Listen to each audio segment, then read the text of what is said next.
this morning at 8 on Fox 14. You're watching the KOAM Morning News on Fox 14. Right now at 7, a business in Joplin is serving the community by helping low-income families with car repairs. KOAM's Fernanda Silva shows us the impact they're having. Plus, a mobile home is destroyed after catching fire. Details on that story coming up. And I know it's cold and breezy right now, but we've got some winter weather that could be moving through the area this morning and into the afternoon. We'll talk about that and that forecast to get you out the door coming up. The 4 states' most watched news starts now. Good morning and welcome to the KOAM Morning News on Fox 14. I'm Caitlin O'Shaughnessy. I'm Chris Warner. Just after 7 a.m. on this now Wednesday That's morning. Right. Yes. It's the last week of 2023, the last full week of 2023. I know, it's just flown by. Can you believe really it? has. 2024 is right there knocking at our door. It is knocking at our door. And of course, the last day of this year will be 1, 2, 3, 1, 2, 3. It's perfect. Isn't it's perfect. It 1, 2, 3, and that's the count to get a new day started, and new day for some folks in need of car repairs. That's true. Higher Power Garage in Joplin provided more than $50,000 of free labor for car repairs this year. Single parents, low-income families, and individuals are supported by the initiative. KOAM's Fernanda Silva spoke to a single mom whose life changed because of the programs offered. I didn't have a car to go to my job, so I lost my job, and I couldn't continue on with life until I got back on my feet. For many people, not having a car means feeling limited. For Jillian Hadcliffe, for example, it meant she was not able to take her kids to school, to the park, and even to go to the grocery store. The loss of transportation be a start of a spiral that can end in homelessness. And it's their car breaks down, they can't get to work, they lose their job. That causes them to lose their house or apartment, and it just goes from there. Things changed for Radcliffe when she was able to buy a 2003 PT Cruiser for $500. It felt so good. My kids were so excited. They're like, we can go to the park now. She's one of the beneficiaries of High Power Garage, a nonprofit where auto mechanic Mike Gideon is the president. We feel like it's our responsibility to make a difference in our community and to share the skills and the abilities that God give us. This year, the nonprofit sold 20 low-cost cars, vehicles donated by the community, fixed and sold for $500. The initiative says they also offered more than 300 repairs in 2023. Just walk alongside somebody for a minute and help them through a tough patch to help them get back on the right track to move forward, then that's exactly why we're here and what we want to do. Walking alongside to help them drive alongside. In Joplin, Fernanda Silva, KOAM News. Higher Power Garage also offers personal finance and basic automotive maintenance classes. You can find information on how to apply and how to support the programs on our website at KOAMnewsnow.com. So absolutely. We've done a number of stories with them over the past year. They've been doing a number of great programs, and it's great to have that kind of assistance in this area as well. There's a lot of places that provide a lot of helpful assistance and advice around here. It's just great.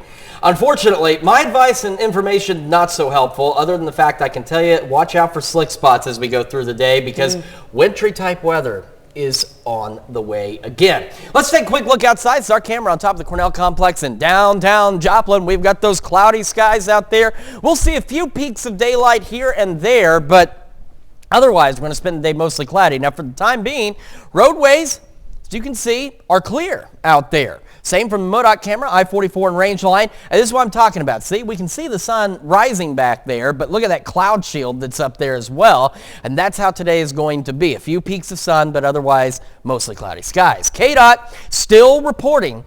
We've got some slick spots in the roadways colored in green, and in the light blue, that is partially covered roadways, and that does include a stretch of 69 through Fort Scott up into Lynn County. So be aware of that if you're traveling this morning. Skywatch Storm Tracker showing the clouds, a few snow showers in Bates County. We'll eventually see more light snow showers and maybe some drizzle as we head into the afternoon, mainly along and east of K7 out there. 32 Joplin and Pittsburgh. We're not expecting major accumulations, but this stuff will likely stick to the roads and make them a bit slick. Gusty west winds at 25 and highs topping out in the mid-30s. We're going to take a complete look at your forecast here in just a few more minutes. Caitlin? Thanks, Chris. Authorities say a small home is destroyed after an overnight fire in Commerce, Oklahoma. It happened just after midnight yesterday morning on the 400 block of South Elm. Officials say it was a garage behind a residence that had been converted into a home. A woman was treated at the scene for minor injuries. The cause of the fire is unknown, but authorities say space heaters were present. And authorities investigate a fatal crash from Christmas Eve. Troopers say 2 people traveling south on State Route H through Fry State failed to negotiate a sharp turn, left on the road, and hit an abandoned house. The passenger, Mary Smith, at Dupo, Illinois, died at the scene. The driver was transported to a hospital in Joplin with moderate injuries.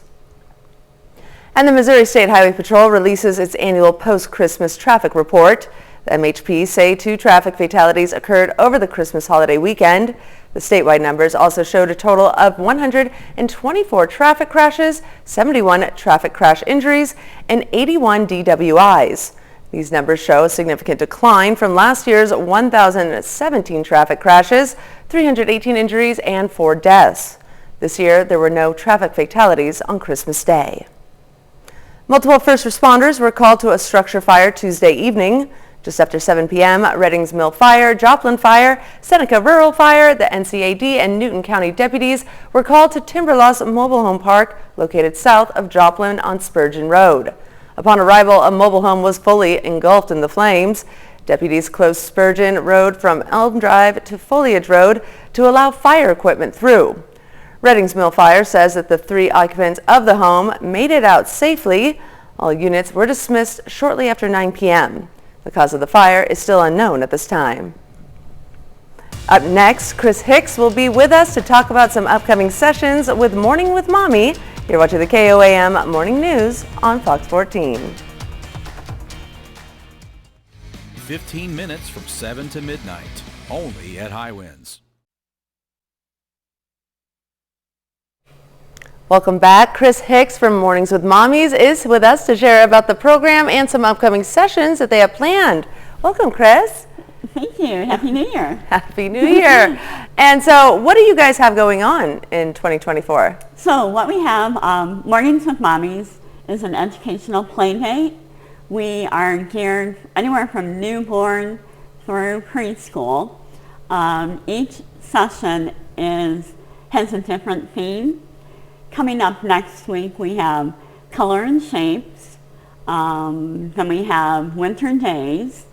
And so within each session, we have our theme, and then we build on that with story time and different activity centers for the kids can lead their caregiver around and have a great time. I love that. And where does this all take place? At Faith Lutheran in Pittsburgh. Okay. And we meet on the first and third Tuesday and Wednesday of each month. Okay. Tuesday evenings from 6 p.m. to 7, and then Wednesday from 9 a.m. to 10. And what is the age group again? The age group anywhere from newborn through preschool. So it's kind of a nice introduction for the younger kids to have a structured play date with other kids. Oh, absolutely. That is great. Especially, I'm sure moms can, enjoy a little break after the Christmas holiday, meet up with other moms, bring their kids. So where can we go to learn more about this, sign up? Do you guys have a website? If you want to go to faithpittsburgh.com, we have our whole little section. It'll show our upcoming sessions that we have planned, along with more details. Or if you want to just pop in and register in person, that's fine. That's fine too. And it really is. We begin our winter sessions next week, so it's a good thing if kind of break off some steam from the holidays. Yes, absolutely. And come and have some fun. All right, one more time for the viewers at home. Mornings with Mommies happening when and where? It is at Faith Lutheran in Pittsburgh, and we meet the first and third Tuesday and Wednesday of each month. All right. Thank you so much, Thank Chris. you for having Appreciate me. it. All right. Well, stick around. We got more news coming up right after this. 9 plus 6 years no interest and free shipping. Happy New Year from Denver Mattress.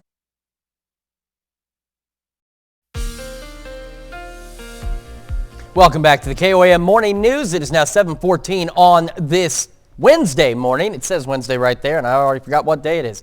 Skywatch Storm Tracker. We've got some light snow showers still hanging out in Bates County. A little heavier snow up north along I-49 as you get closer to the Kansas City metro area.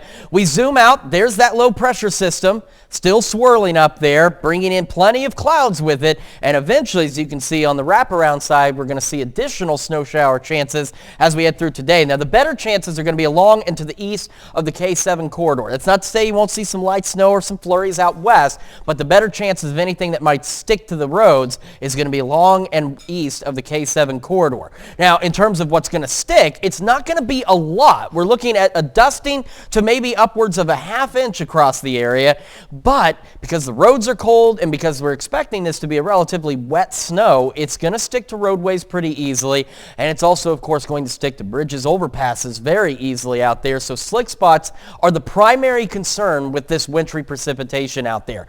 KDOT still reporting again in our area some issues on the highways. We've got some slick spots on the highways and roadways colored in that green. And then the light blue stretches you see, which again does include a stretch of the 69 corridor from Fort Scott into Lynn County, listed as partially covered. So you've got to slow down. You've got to give yourself time to get where you're going. Nothing is worth rushing to.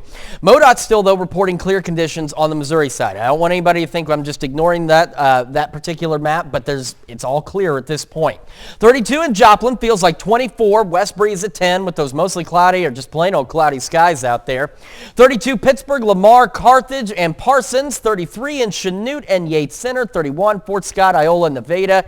With the wind factored in, it feels like 22 in Fort Scott, 24 in Chanute, 23 Yates Center. So it does feel chilly, and those west winds are going to start gusting upwards of 25 miles an hour. So that's concern number 2, is with this being very likely, as you can see on the future track, a wet snow.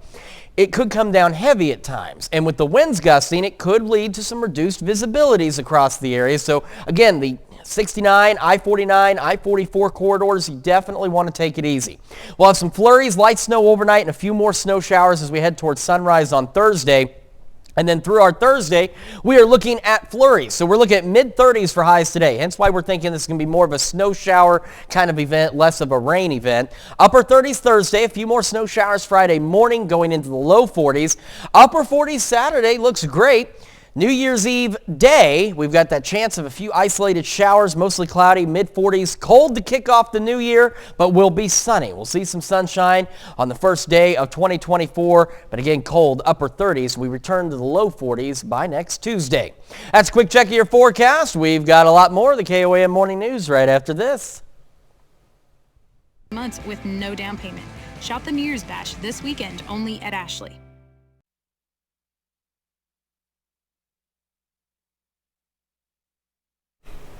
Welcome back. We got Chucky Hessong from Laughing Rooster Eats joining us this morning, sharing another great recipe as always. Good Welcome morning. back. Happy New Year coming up. I know. I'm so excited. What dish are we making today? We are making cream cheese corn dip. Okay. Have you ever had a corn dip? Can't say I have. Today's your day. Is this a Midwest recipe? I don't know. I don't know. It seems normal to me, right? So in here we have 8 ounces of cream cheese. I'm going to have you start smashing it up. I made it easy for you though because I already softened it. You do want it really soft because you're doing so good. You're good at this. Okay, Caitlin. Because it's, you just don't want any chunks of cream cheese. Okay. Okay, and then so not everybody at their house has baggies of corn, but at my house in the summertime we cut corn off the cob and freeze it. So that's the corn I like to use. Excellent. You can use frozen though. Okay, that makes sense. So the fresh corn, you freeze it. And you're going to be happy that I brought that for you. Oh, it smells lovely. I'm going to set this back here so it's off the way. Okay, so we start stirring. So you can use canned corn and you can use frozen corn. So it doesn't look very pretty yet, but now we're going to start adding some green stuff in it. Well, this isn't green, but this is, I'm going to use 1 clove of garlic because this one's huge. If you have smaller ones, you can certainly use, I made a big mess. You can never have too much garlic, right? they say. Measure that with your heart. Right. So I like to smash it to start with, and then to kind of make it flat and easier to cut. And then I'm going to throw that in there. You're going to keep stirring like a big helper. All right. Then some cilantro. Do you like cilantro? I love cilantro. It's one of those things. It's hit or miss. People either love it or hate it. You know, I love cilantro, if people don't like it, they think it tastes like dish soap. Isn't that weird? Right? Isn't It's our like brain? everyone's palates I are know. different. Our brains and bodies are so interesting to me. So yeah, if you don't like cilantro, don't put it in there. This is like a no-brainer, right? But that, I like to chop it up. Okay. And now my hands are sticky because of the garlic, so it'll stick to me. But chop it up pretty good. Ooh, it smells so I know, good. and then we'll put some more on the top when we serve it. I love it. Half of a lime. Okay, so a lime, sometimes they're like not juicy. Hopefully this one's juicy because I only brought the one. But if you kind of roll it, limes or lemons or anything, any citrus that you're doing, you kind of roll it like so, and then you should be able to juice it pretty good. See how much juice comes out of that? Yeah, It's much just easier. roll it out. Yeah, you kind of roll it and kind of get the juices smushed around in there. This is giving Mexican street corn vibes right now, right? Right. Now that I have had. Okay, yeah, now you're getting there. So yeah, I like the lots of lime flavor in there, so if you want, we can do 2 or the whole thing. This one's pretty juicy though, so we'll go there. Okay. And then the jalapeno. Woo! You like jalapeno? I love spicy. Oh, Lay that on thick. All right, girl, we'll cut it up here. So the jalapeno, the heat is in the seeds and the membrane. So if you're not a heat person, then I should have brought a spoon here. If you're not a heat person, then cut all of that membrane out and take the seeds out. If you like a little heat, then leave it in. There you go. If you don't like jalapeno, then you like bell pepper, then use bell pepper. So don't judge me on my cutting this morning because you're doing great. Evidently, I can't cut today.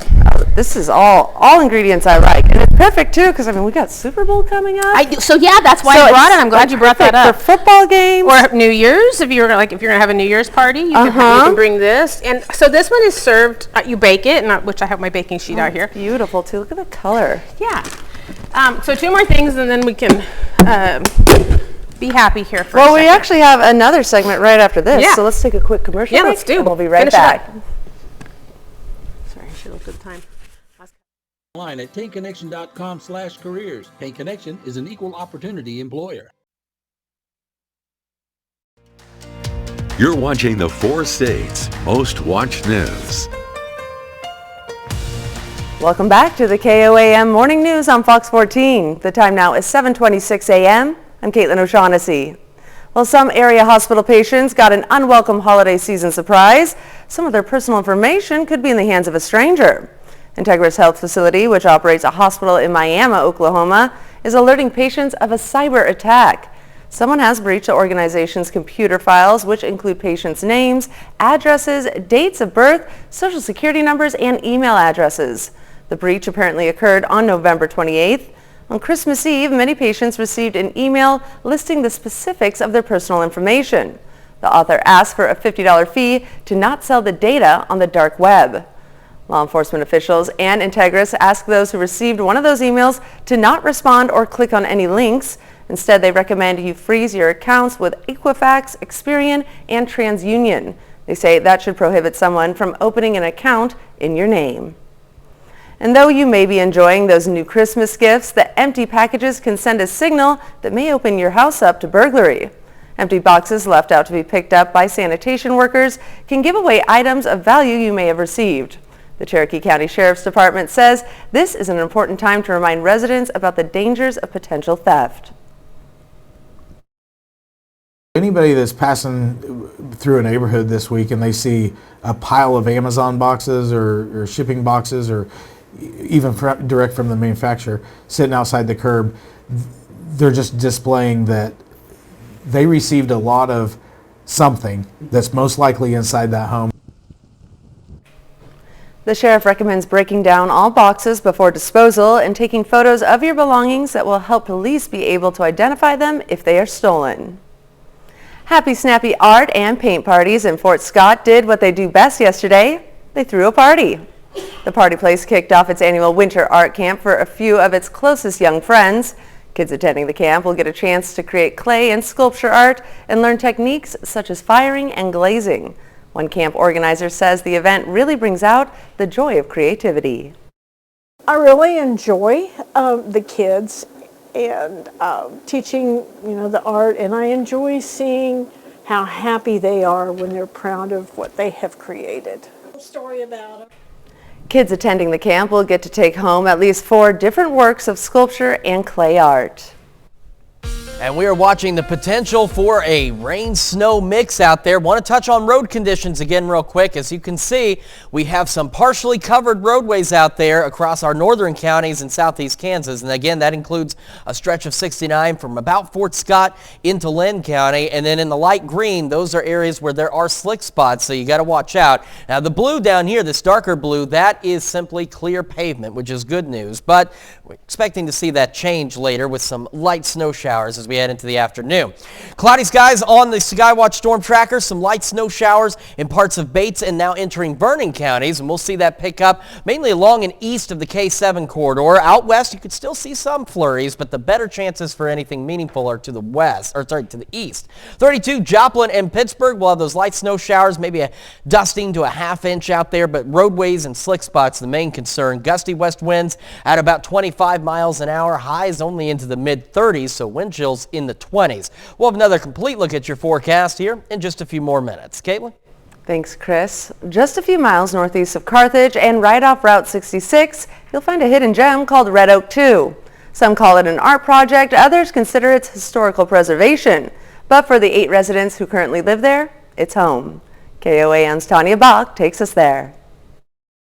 Any time of day, especially on a weekend, I'll just go outside and there might be 20 people just in my yard taking pictures, hanging out, enjoying Route 66, just taking the tour. Jeremy Morris was traveling Route 66 himself 12 years ago when he met the creator of Red Oak 2, artist Lowell Davis.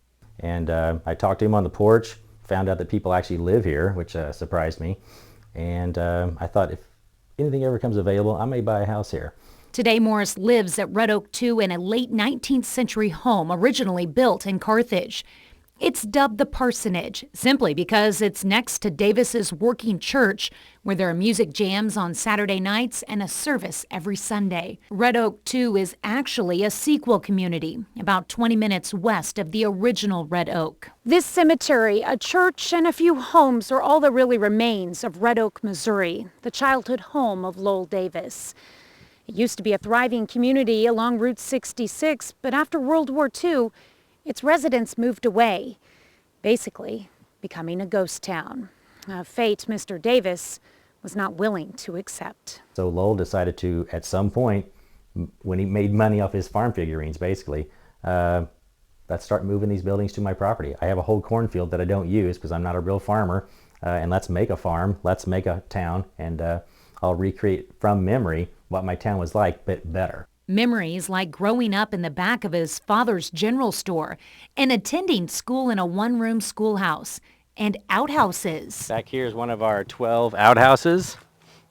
This is where Lowell used to keep all his civic awards. The current feed and seed store was the first building Davis moved from Red Oak to Red Oak 2 in 1987. They would cut some of these buildings in half and move them in the middle of the night on the streets. And then some buildings, like the log cabins, were moved log by log, sometimes numbered. Davis also found and moved a number of historical buildings, including this 1850s Civil War home from White Oak, Missouri, and the Clinging Smith cabin that Davis found in a field in La Russell, Missouri. This is an 1850s cabin. The original wall, south wall, ended right here, made of hand-hewn logs. Davis passed away 3 years ago, but before he did, he made Morris and the other residents promise him one thing. He told me before he passed, he said, keep it art. Doesn't have to be my art, but I want it to be art.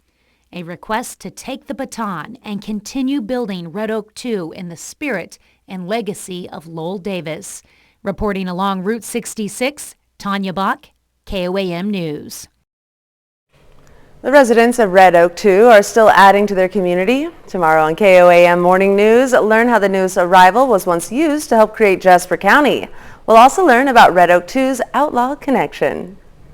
And that's a look at our top news stories coming up this half hour on the KOAM Morning News. A man who says he was in the right place at the right time helped save the life of a baby who was placed in a trash can. We'll have the details. And we've got a cloudy and breezy start to the day. We are looking at the possibility of some wintry weather a little later. We'll have another look at that forecast when we come back.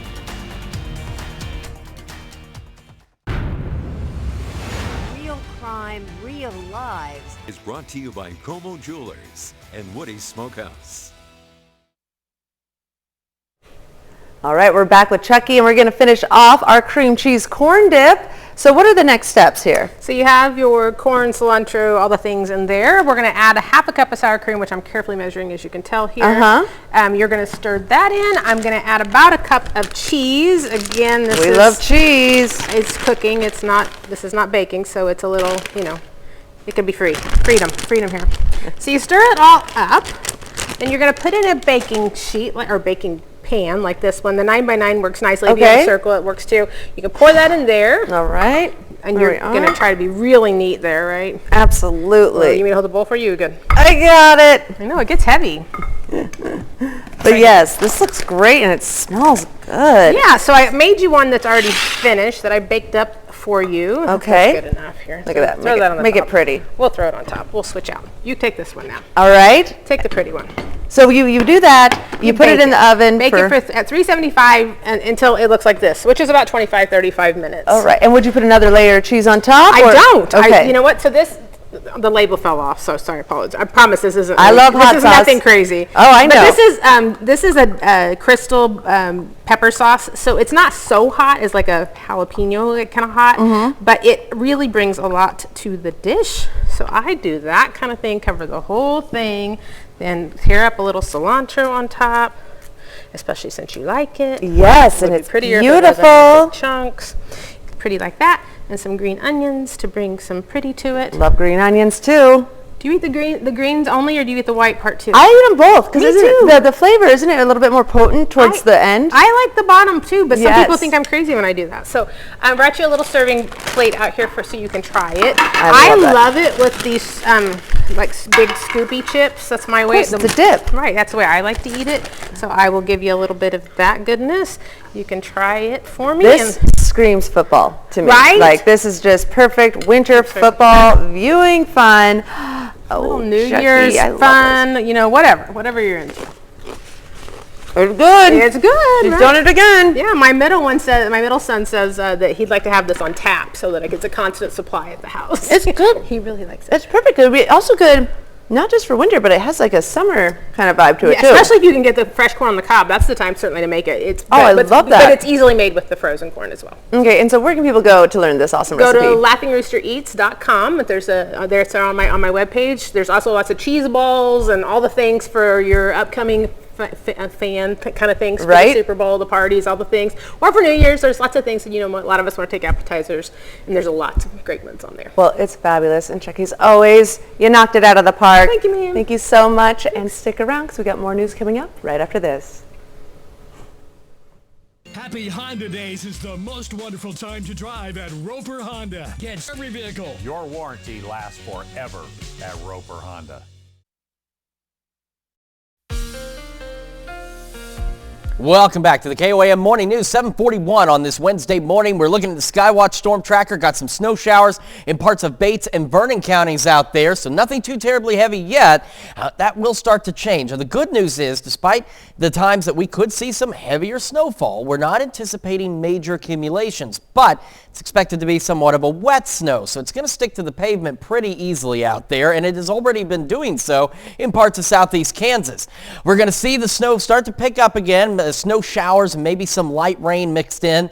The better chances again along and east of the K7 corridor, but even out west you could still see a few flurries. But as you can see, we're also only looking at about a dusting to maybe a half inch of accumulation. But because it's going to be a wet snow and we're going to have this gusty wind out of the west, could lead to reduced visibilities at times. So that's concern number one. Number two, again, is the wet roadway or the slick roadways where the snow does manage to stick. So you've got to be careful out there.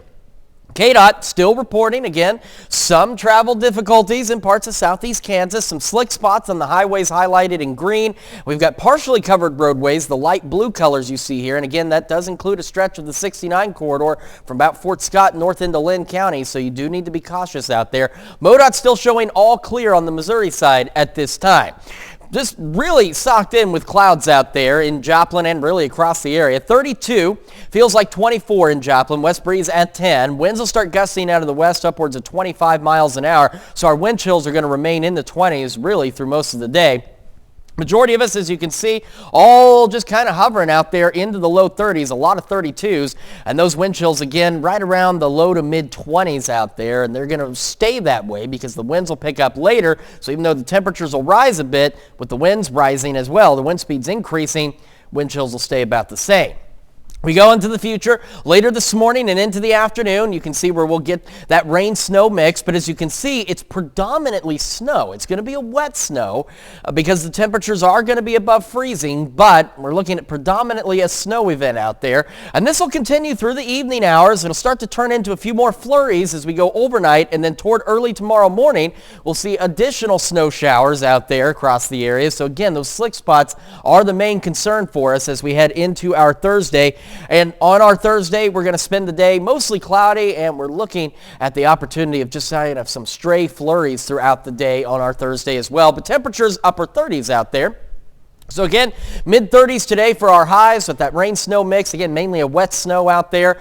We'll have those stray flurries on Thursday, some morning snow showers Friday, giving way to mostly cloudy skies, low 40s on Friday. A little warmer Saturday, partly cloudy, upper 40s. And then we're a little cooler Sunday, maybe a few stray showers on New Year's Eve day. And colder for New Year's Day, kicking off 2024 in the upper 30s under sunny skies. We're back to the low 40s by next Tuesday. That's Check Your Forecast. Now here's Caitlin with Consumer Watch. Thanks, Chris. Giving Christmas gifts is done for most. Now the real headaches come in making gift returns. The Wall Street Journal report reminds consumers that many return policies can be different now. Many retailers have changed their policy in order to cut down on various expenses and reduce return volume. Amazon is only receiving returns on purchases made on or after November 1st, but Target has an extended window for electronics if bought between October and Christmas Eve. Target's online returns are free.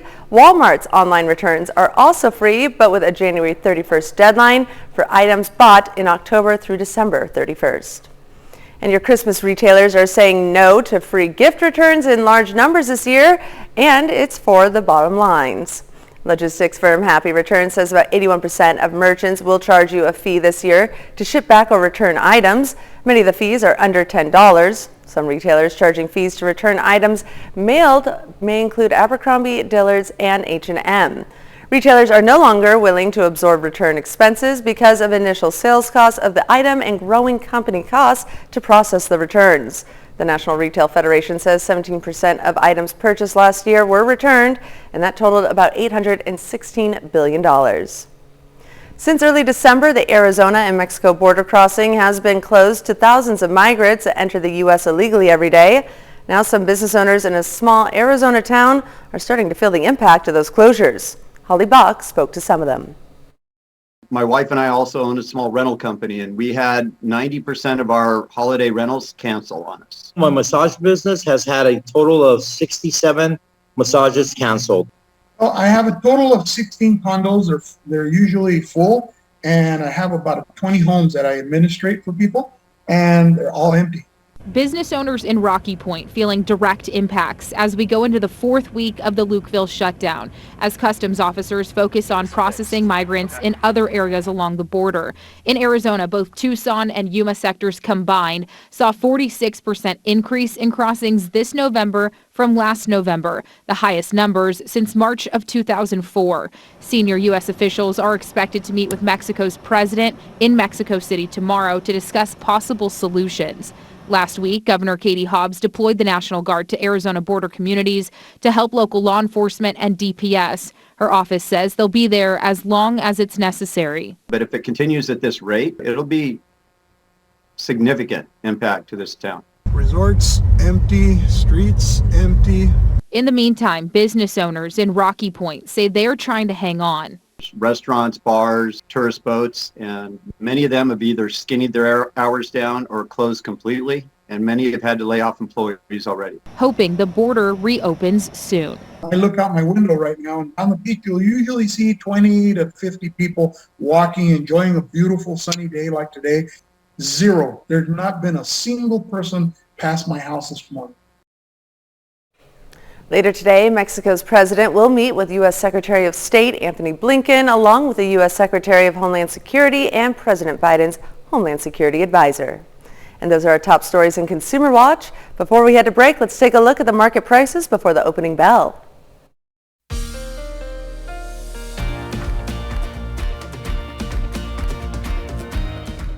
not coming out until Casey's has thin crust. Tamron Hall, this morning at 10, right here on Fox 14. A newborn baby was dumped in the trash by its mother, according to a witness. It happened Saturday night in Honolulu, Hawaii. A Good Samaritan who asked not to be identified was in the right place at the right time and helped get the infant to safety. Fox's Jen Boneza has more. Felt like a dream almost, like a scary dream, like a nightmare. The witness who asked not to be identified says he's still processing having to pull a baby out of the garbage. It was very sad moment. Definitely scary to think about what would have happened if I wasn't here. He says it happened around 11:30 Saturday night. He was home alone when he heard a woman screaming outside. Then got up and looked out the window, and I was shocked to see what I was seeing at first. Right over here across the street, I witnessed a homeless lady giving birth to a child. And so I immediately picked up my phone, called 911. But he wasn't prepared for what he says he saw her do next. I'm told after the mother gave birth to the child on the sidewalk there, she walked across the street with the baby and she lifted this garbage can, put the baby inside, and then walked off. Disbelief. Really just, I think in the moment I was in shock a little bit, like really no words. But he immediately ran outside to help the infant. Grab it out of the top of the trash. It didn't look like it was severely injured or anything. It was crying when I took it out of the dumpster, which is a good sign. He says he was overcome with emotion as he stood there alone waiting for the ambulance, holding the baby girl in his arms. I broke down a little bit and started crying because I didn't know how someone could just leave their kid. As horrible as the situation was, there is a silver lining.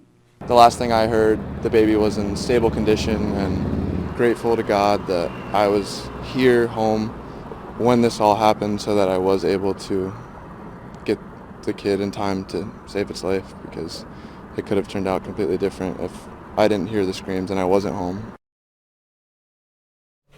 Thankfully, he was in the right place at the right time. We've got some winter weather concerns across the area. Quick look at the KDOT Traveler map. You can see where we still have some partially covered roadways and even those with slick spots. Now, the good news is we've seen some improvement there on that 69 corridor from Fort Scott heading into Lynn County, but still slick spots out there. Snow showers continuing to develop across parts of southwest Missouri as this low pressure system continues to rotate on through.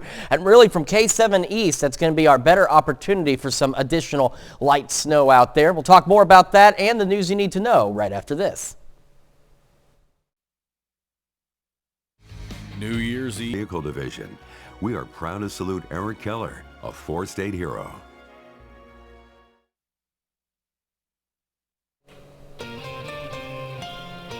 Here's a check of today's top headlines, the news you need to know before you head out the door.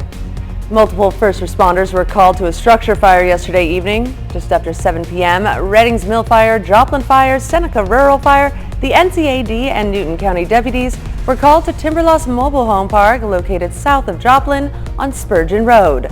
Upon arrival, a mobile home was found fully engulfed in flames. Deputies closed Spurgeon Road from Elm Drive to Foliage Road to allow fire equipment through. Reddings Mill Fire says that all 3 occupants made it out of the home safely. All units were dismissed shortly after 9 p.m. and the cause of the fire is unknown at this time. Authorities say a small home is destroyed after an overnight fire in Commerce, Oklahoma. It happened just after midnight yesterday morning on the 400 block of South Elm. Officials say it was a garage behind a residence that had been converted into a home. A woman was treated at the scene for minor injuries. The cause of the fire is unknown, but authorities say space heaters were present.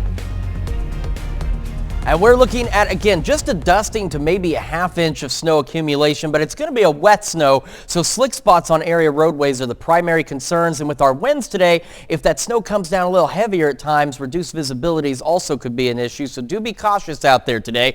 Cold otherwise, mid-30s, winds gusting out of the west to 25. A few flurries through our day on Thursday, leading to a few snow showers by Friday morning. A little warmer Friday, better on Saturday. Some showers for New Year's Eve day, cold for New Year's Day, but more sunshine into the upper 30s. And close to 200 runners in Berlin aim to get fit after the holiday celebrations at the traditional roast goose digestion run. The runners usually take on a 5-kilometer loop before they gather for mulled wine and pastries. The co-organizer, Wolfgang Page, praised weather gods for giving them a sunny day after several days of heavy rain. Many parts of Germany got inundated. Pete traditionally runs a Santa costume and a mock goose in his hands. Roast goose is a traditional Christmas food in Germany. It's served with red cabbage, kale, and potato dumplings. Certainly an interesting type of celebration, but hey, the world celebrates all sorts of things, all sorts of ways. Absolutely.